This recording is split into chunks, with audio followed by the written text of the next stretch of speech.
Samantala sa patuloy na pagpapaigting ng kampanya ng pambansang pulisya kontra terorismo, isa na namang miyembro ng Communist Terrorist Group ang voluntaryong nagbalik loob sa pamahalaan ng Bulacan at kusang isinuko ang kanyang armas bilang patunay ng kanyang pakikipag-alyansa na panig sa pamahalaan. Patyunghuman Meldred Tawagon sa ula. Yung nagbalik loob sa pamahalaan ng isang miyembro ng Communist Terrorist Group at kusang loob na sinuko ang kanyang baril sa Bulacan 1st Provincial Mobile Force Company sa Camp Alejo S. Santos, Barangay Bulihan, Malolos, Bulacan.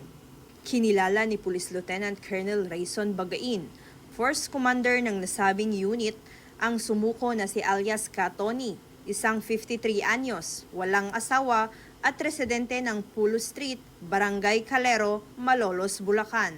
Siya ay dating miyembro ng Revolusyonaryong Hukbong Bayan na nag-ooperate sa Bataan, Pampanga at Bulacan. Matagumpay ang pagbabalik loob sa isinagawang operasyon ng mga tauhan ng Bulacan 1st Provincial Mobile Force Company kasama ang Malolos City Police Station, Bulacan PIU at Regional Mobile Force Battalion.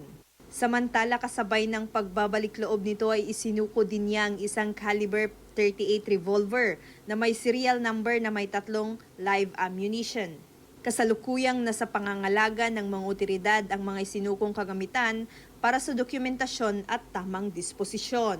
Sa ilalim ng programa ni Pangulong Marcos na naglalayong sugpuin ang insurhensya, ang pambansang pulisya sa pamumuno ni Chief PNP ay patuloy na hinihikayat ang mga natitira pang miyembro at taga-suporta ng Communist Terrorist Group na magbalik loob sa pamahalaan at samantalahin ang programa nitong ECLIP o Enhanced Comprehensive Local Integration Program na magkaisa tungo sa isang bagong Pilipinas.